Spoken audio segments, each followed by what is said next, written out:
Magandang umaga, Malacañang Press Corps, and welcome sa ating press briefing ngayong araw, July 10. Earlier, President Ferdinand R. Marcos Jr.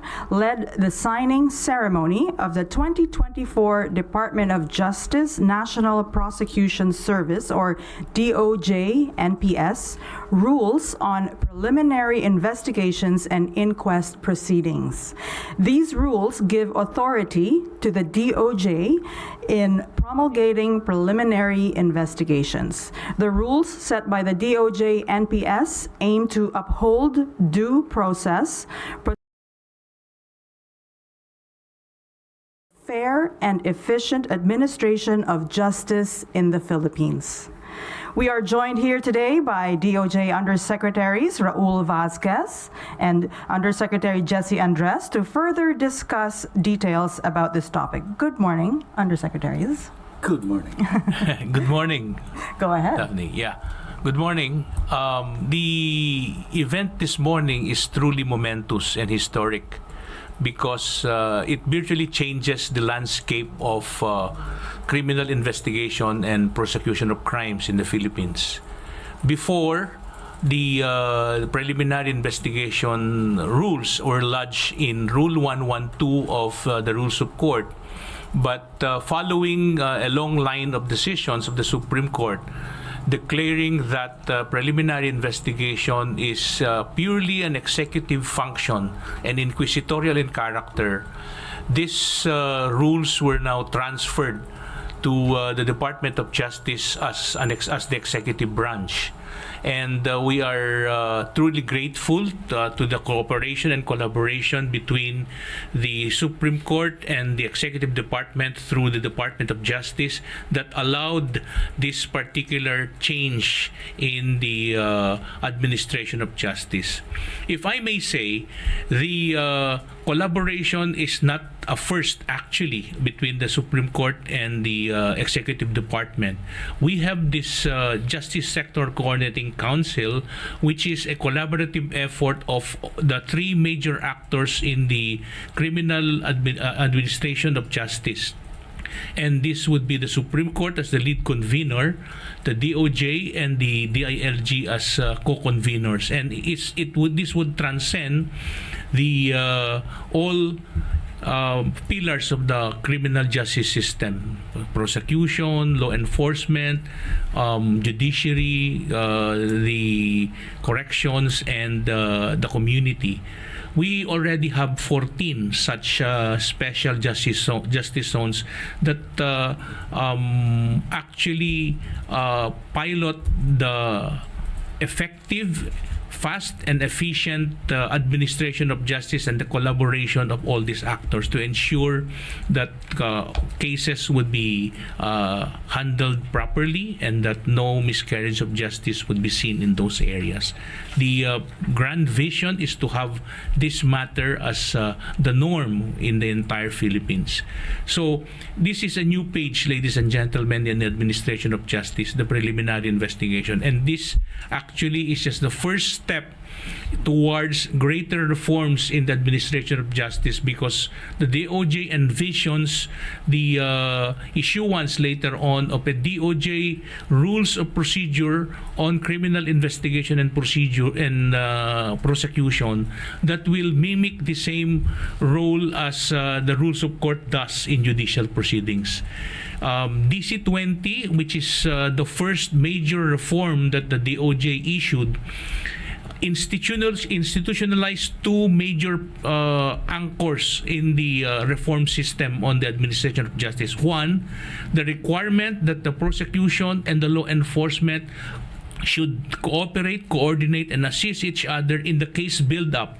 And secondly, the requirement that there be a higher degree or quantum of proof from a low probable cause level to a much higher prima facie evidence with reasonable certainty of conviction. And as I said, this is part of the continuing process to ensure that more reforms are forthcoming under the vision of our present administration, under the leadership of our President Ferdinand Bongbong Marcos Jr., and with the guidance given to the Secretary of Justice, Secretary Jesus Crispin Boying Remulla, and us as the officials who are implementing it. We are truly empowered, and we are privileged of being part of this monumental process. Thank you very much. Thank you, Undersecretary Vasquez. Now let's hear from Undersecretary Andres. Para po sa mga ordinaryong mamamayan, sa bagong rules on preliminary investigation, sinisiguro po na hindi kayo makakasuhan or may isyuhan ng warrant of arrest sa isang kaso na walang ebidensya, na hawak ang prosecution kasama ang law enforcement agents. Yan po ang garantiya sa bagong rules, na meron tayong ebidensya na tinatawag na prima facie evidence with reasonable certainty of conviction, na hawak po ng law enforcement agents kasama ng prosecutors bago kayo makasuhan sa korte.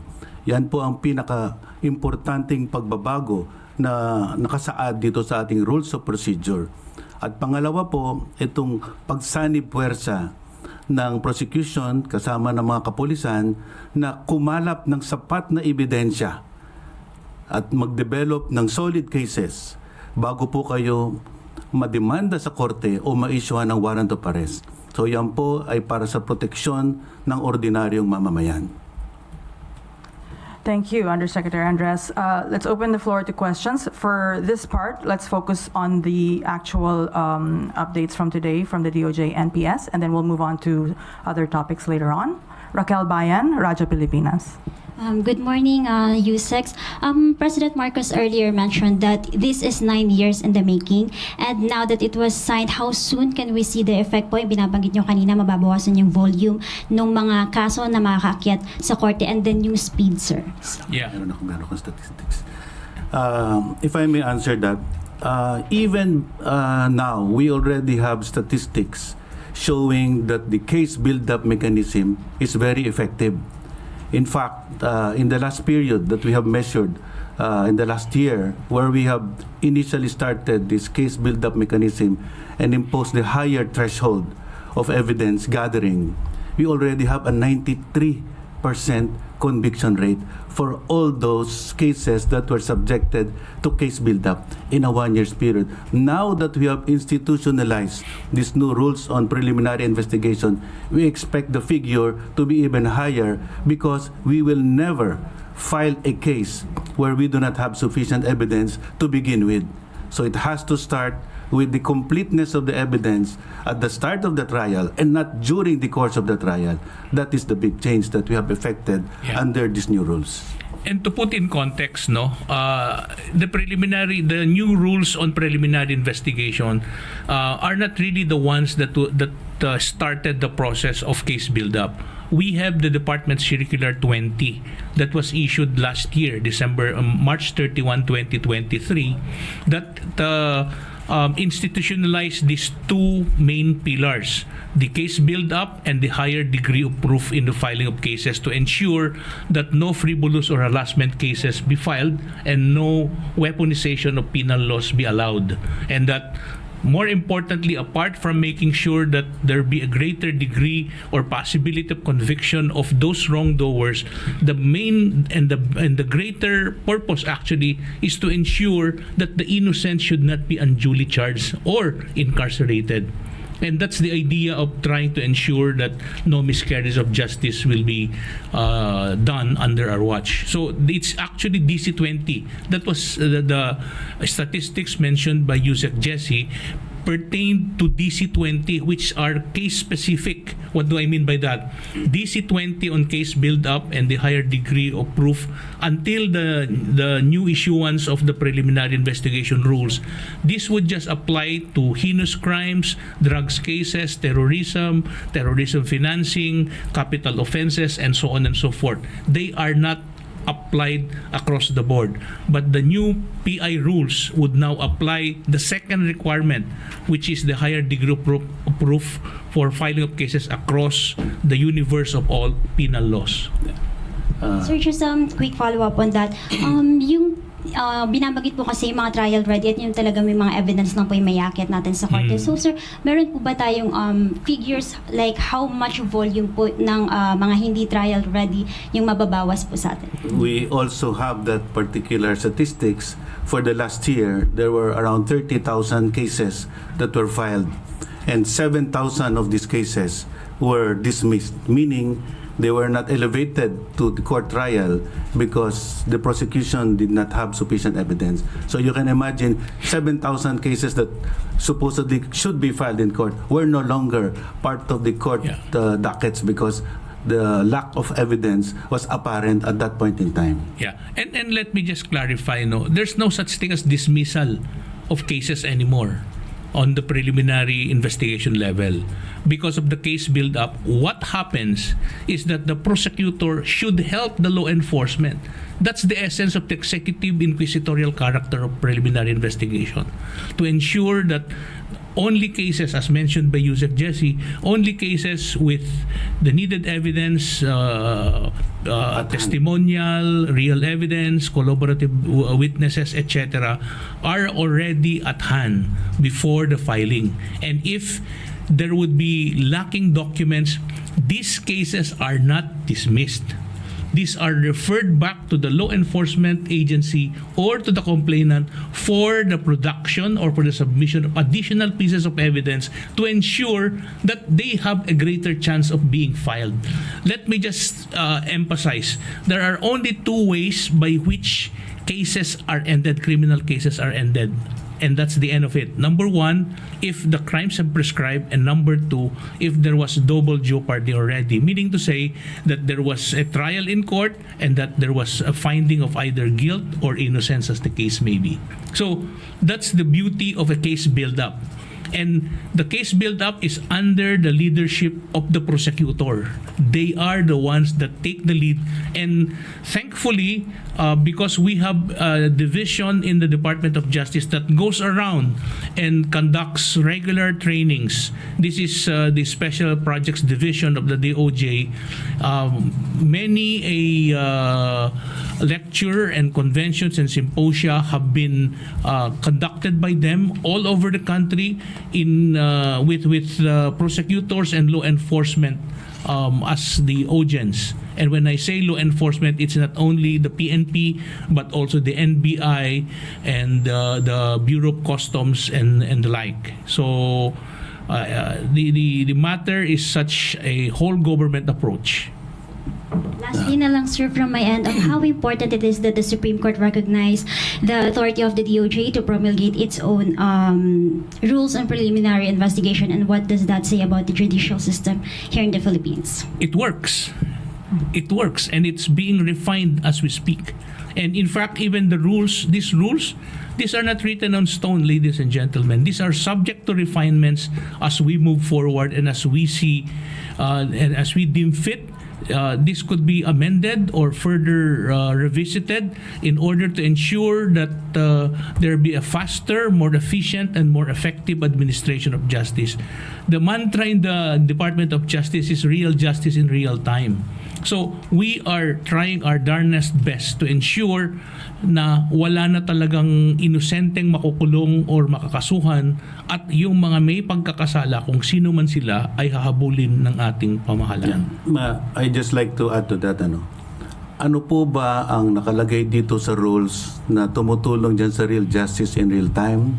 Meron po tayong tinatawag na e-procedures, meaning gumagamit na po tayo ng teknolohiya para sa pag-conduct ng preliminary investigation. Dati-rati po, hindi natin nagagawa yan. Ngunit sa bagong rules of procedure, maaari na po tayo mag-conduct ng video conferencing sa preliminary investigation. Ang submission po ng mga affidavit, pwede na rin through the ICT portal. Isa pong internet portal yan na maaring ma-access ng lahat ng mga partido para po mas mapabilis. dahil karamihan ng mga complainants wala pong panahon na magpunta sa piskalya para maglahad ng kanilang reklamo. Ngunit dito sa bagong proseso natin, even a video conference, an e-filed complaint ay iimbestigahan po ng DOJ, and that will be consistent with our objective really to deliver real justice in real time. Yeah, this is actually the result of visionary leadership of three individuals. The President Bongbong Marcos, the CJ Alex Gesmundo, and DOJ Secretary Boying Remulla. All of us feel empowered because we ourselves were given a wide latitude in terms of initiating different reform programs in the administration of justice. And both of us came from active litigation all our lives. From the time we graduated from UP Law, both of us, we've been in the ramparts, so to speak, of litigation. So we know more or less the ills and the shortcomings, and having been there, having done that, this is time for us to really implement significant measures and reforms that would far outlive us all. Pati nga yung daddy ni Ma'am Chris Villonco, kaibigan namin kasi he's also an active litigator.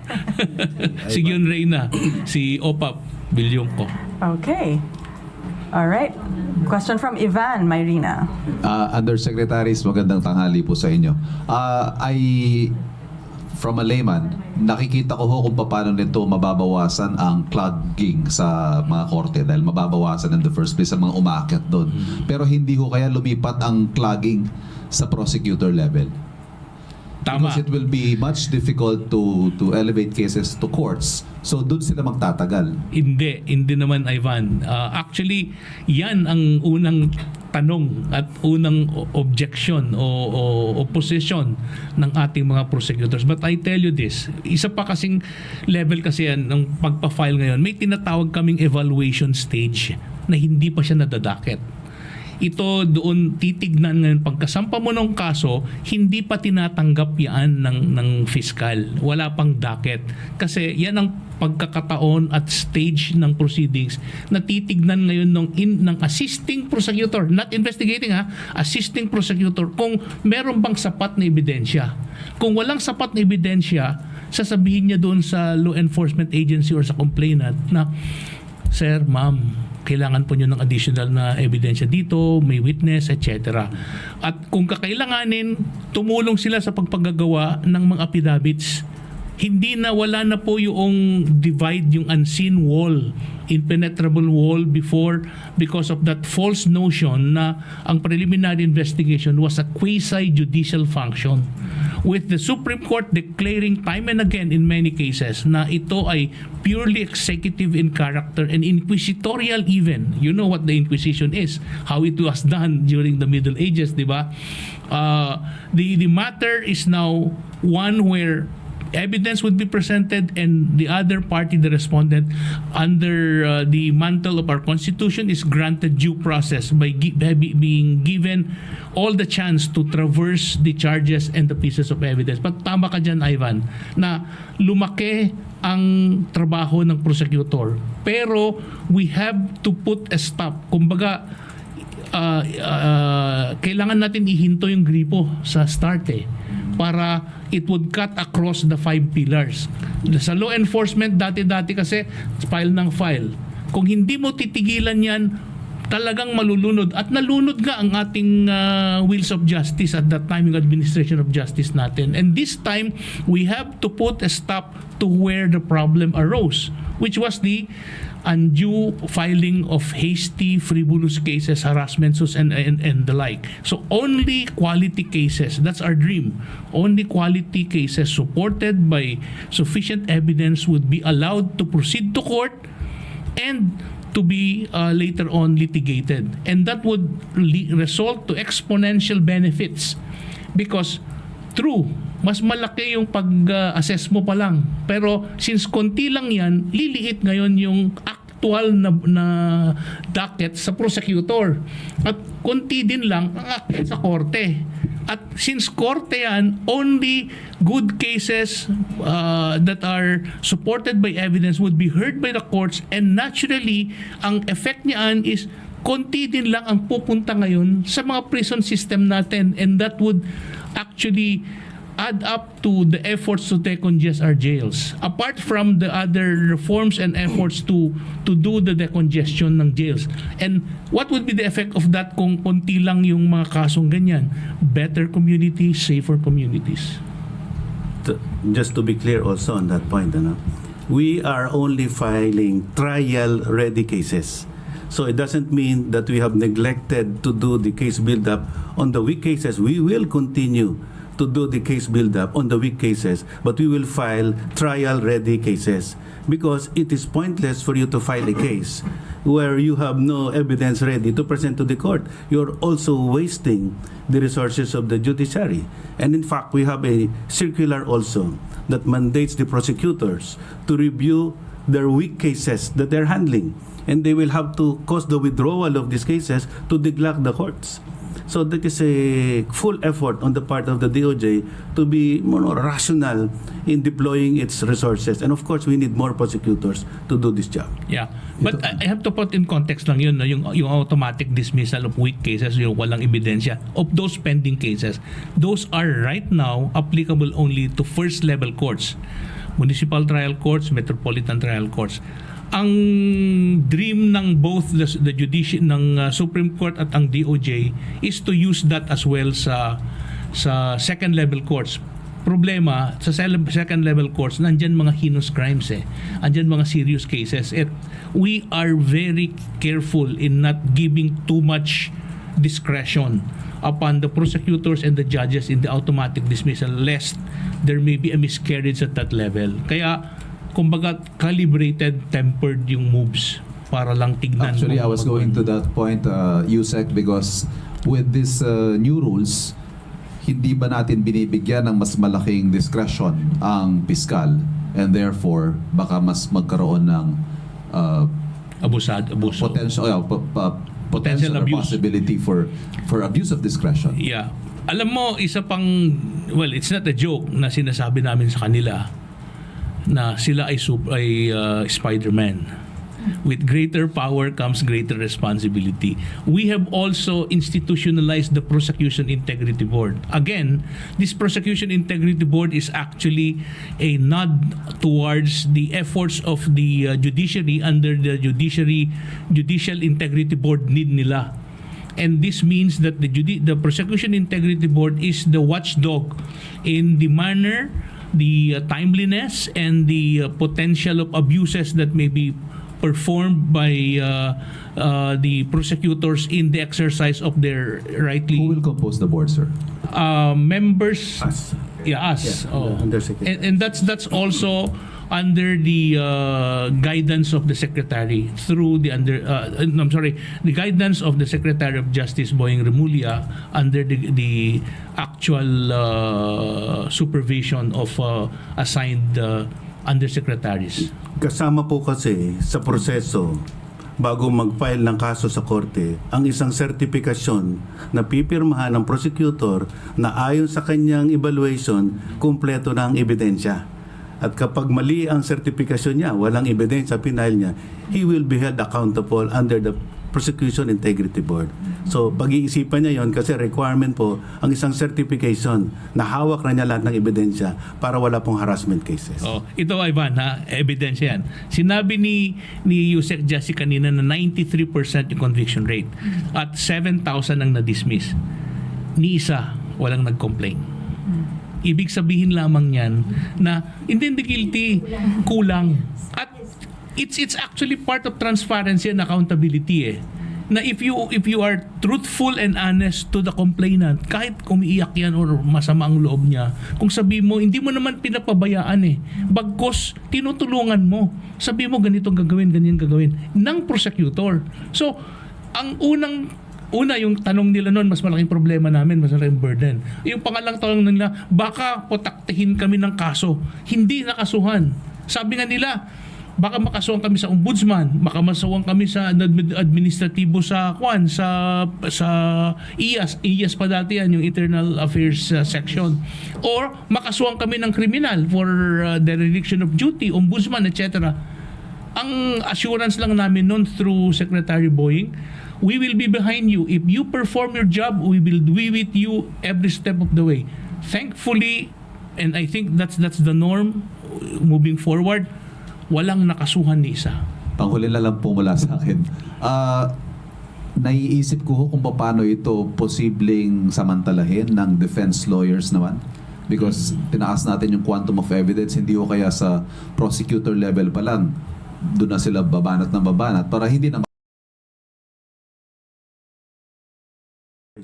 The Constitution guarantees presumption of innocence.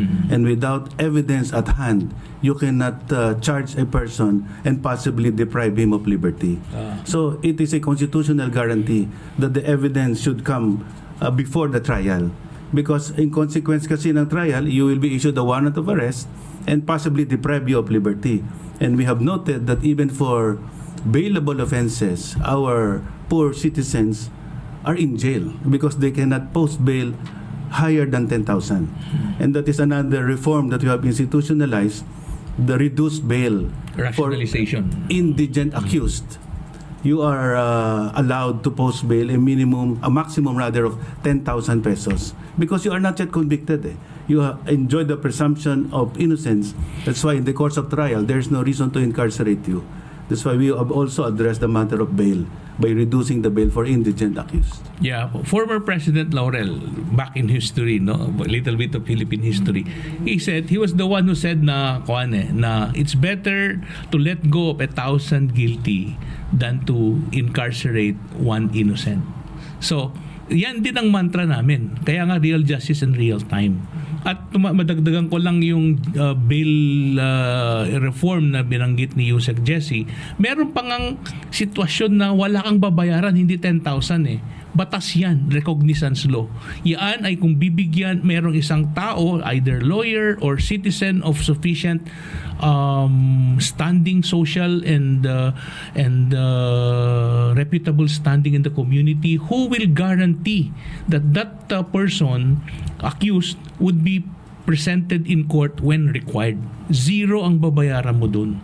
So that's another area where under what I mentioned kanina na JSCC, that could be institutionalized na kami. Yung court allow niya na ganun ang mangyari.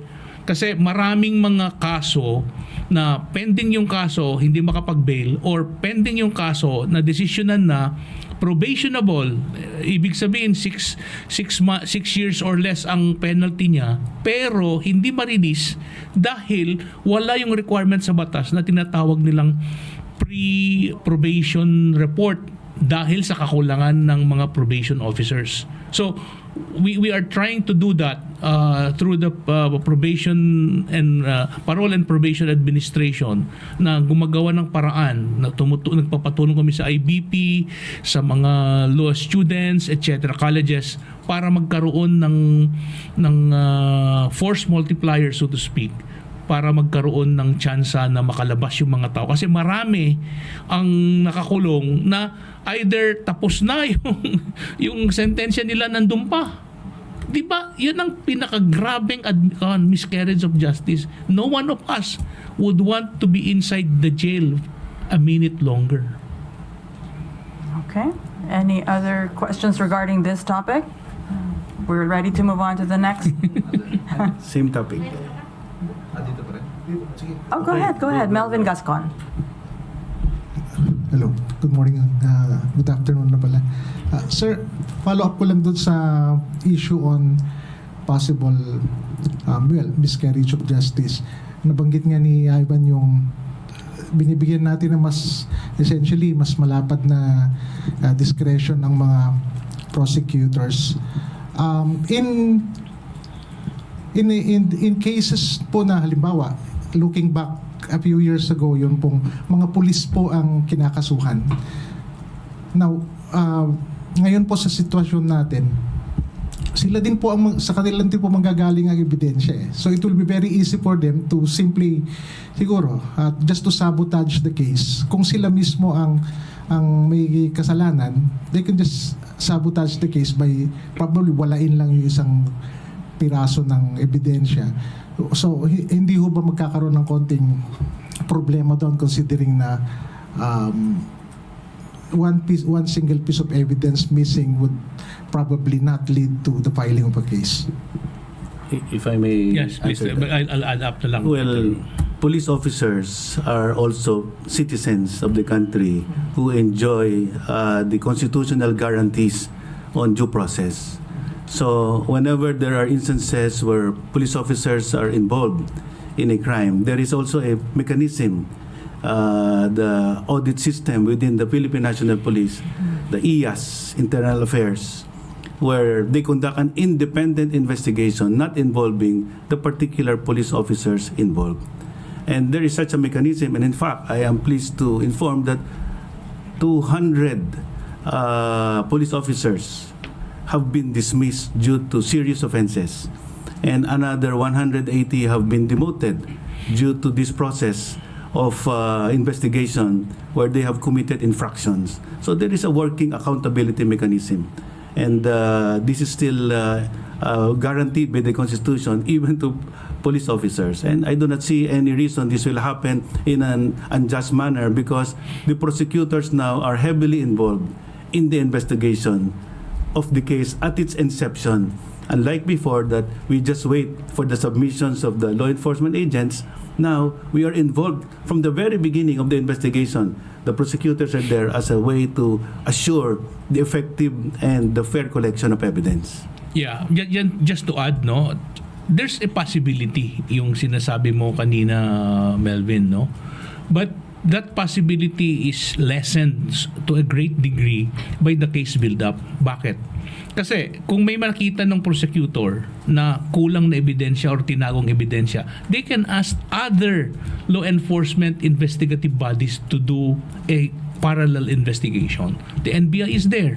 So any other or other units of the PNP, perhaps we could ask the CIDG to come into play in order to ensure a more rigorous and comprehensive investigation. Apart from what you mentioned kanina nga, na baka yung sinasabi mo, withheld evidence or sabotaging, etc. Though may presumptions sa batas din kasi na regularity of functions, na itong mga taong yan ay gagawin nila yung trabaho nila. Kasi kung nahuli sila, gaya ng sinabi ni Jesse kanina, ni Yusek Jesse, they would be answerable not only administratively but criminally and civilly as well. So, maraming mga prosesong ganyan, and I think we just have to give it a serious try para matingnan natin kung saan natin pwedeng i-tweak, i-improve at i-refine pa yung mga proseso natin kung kakailanganin. At maganda naman ho ang samahan, pati DILG kasama po natin sa effort na to in improving the administration of justice. Gaya ng sabi ko kanina, yung JSCC, very active po ang DILG, ang DOJ at ang Supreme Court to pilot, quote-unquote, the effective collaboration and convergence of the different pillars of the criminal justice system ng Pilipinas. Thank you. We have about 10 minutes left. Oh, follow-up. Okay. Sir, clarification lang. You mentioned kanina, wala na yung quote-unquote dismissal of cases at the prosecutorial level. Ano po what will terminate a certain complaint po, sir? Halimbawa, may nag-file ng complaint and then it is deemed hindi talaga siya papasa. Walang hindi maabot, hindi abot. Yeah, yes, sir. Dismissal 'yon. Dismissal. Pero doon sa evaluation stage, 'yun ang sinasabi ko kasi remember na evaluation hindi pa nakadakit. Pag meron yung certification na ready for preliminary investigation, then it is docketed. Then the preliminary investigation is commenced, technically speaking. Kasi dito sa stage ng evaluation pa lang natitignan, kinakalap, tinitignan, maraming ganyang kaso na hindi pa siya nakadaket. Pero na-file na sa DOJ or sa mga piskalya natin. Titimbangin nila kung kulang ba. Kasi at that point, tatakbo na kasi yung period yan na mag-decide. So, ginawan din namin ng konting allowance na i-evaluate mo muna. Pag ready yan, merong ebidensya, magse-certify ngayon yung assisting prosecutor that this case is ready for preliminary investigation. Then magkaroon ng preliminary investigation, bibigyan ng tsansa yung respondent na magsampa ng counter affidavit at magsumite ng mga iba-ibang ebidensya din niya para may pakita na wala talagang kaso. At kung walang kaso, then dismissed. Kung may kaso, then magpa-file sila kung aabot sa level ng prima facie evidence with reasonable certainty. Pero may certification ulit yan. Doon ngayon yung certification that this is ready, na may ebidensya na susuporta sa reasonable certainty of conviction. Dagdag ko lang, itong konsepto ng human justice kasi is all based on evidence. So we cannot proceed with the trial of a case without evidence. And what other steps have we taken to ensure that evidence can be properly gathered? We are now engaging the community, civil society organizations who are helping victims in gathering evidence. Sometimes the government is not there, approachable, or not visible in a particular situation, but these victims come to civil society organizations, and there's nothing wrong with it. And we continue to engage the CSOs to be part of the community, the process of gathering evidence. That's why we have now close links with civil society organizations in their quest for justice, because we support whatever advocacy that they have. Yeah. Actually, i-contextualize ko yan. Nung 75th anniversary ng Universal Declaration of Human Rights sa Geneva, pumunta ang ating gobyerno through Executive Secretary Lucas Bersamin, at 3 po ang pledges na ginawa dyan. Una, yung pag-create, pag-establish ng Human Rights Coordinating Council. Ito ay naging totoo na. Ito yung Special Committee on Human Rights Coordination. Pangalawa, itong pagkakaroon ng Human Rights Plan, ginagawa na yan. Itong isa, meron na. In fact, itong end of the month, magiging effective na yan. At isa din sa isang reform na gagawin. So, tapos na yung isa. Yung pangatlo, yung pagkakaroon ng Forensic Institute. Ano po itong Forensic Institute? Ito po ang pamamaraan na science-based investigation and prosecution. At bukas magkakaroon ulit ng isang signing naman ng United Nations Office of Drugs and Crime, ang Department of Justice at ang UP College Manila for the autopsies of Bucor deaths. We start with that kasi wala pa tayong mga opisina na merong Forensic Institute. Yun siguro ang NBI later. Pero 2 beses na pong nagpunta ang Special Rapporteur on EJK, si Dr. Maurice Tid Balbins, on academic visits para i-train yung mga doktor natin at mga ating sa kapulisan at NBI para sa forensic science investigation. In fact, last June, merong mga doktor tayong pinapunta sa Buenos Aires, I think, for training under the Minnesota Protocol. Yung Minnesota Protocol ay convention po ito kung paano pagkakaroon ng kakayahan, evidence gathering, science-based, etc. para lalong mas malalim at hindi na haka-haka, hindi na suntok sa buwan na ebidensya, kundi science-based ang prosecution natin. Yun po ang purpose. Final clarification ko lang, sir. Yun pong remedies available under the rules of court in case na mayroon pong abuse of discretion sa part ng fiscal, available pa rin po. Of course, the power of judicial review is a constitutional power. So it's still there. Any abuse at any level could still be questioned. Kaya nga lang yung proseso mas simplified, mas klaro at mas direct to the point. Hindi na yung maraming proseso na medyo paikot-ikot. Okay, we have little time to accommodate more questions. Tuesday New. Hi, sirs. Other topics. Yes. Ano po ang progress ngayon doon sa extradition kay former Representative Arnolfo Teves Jr.? Okay. Okay. We are glad to confirm that we are already in the last stages of the extradition process. We are assuring Mr. Teves his right to due process in all aspects of the proceedings, including his right to file the motion for reconsideration on the decision to extradite him, and that will lapse in 30 days. So we are very confident and we are on top of the situation. Yeah.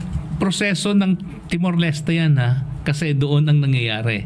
So yung binigyan sila ng 30 days para mag-file ng motion for reconsideration, which is actually an appeal dahil hindi pa ho kumpleto kasi yung justices nila sa Supreme Court ng Timor-Leste, kaya yung magdidesisyon yan yung same na nagdesisyon na korte, ng Court of Appeals.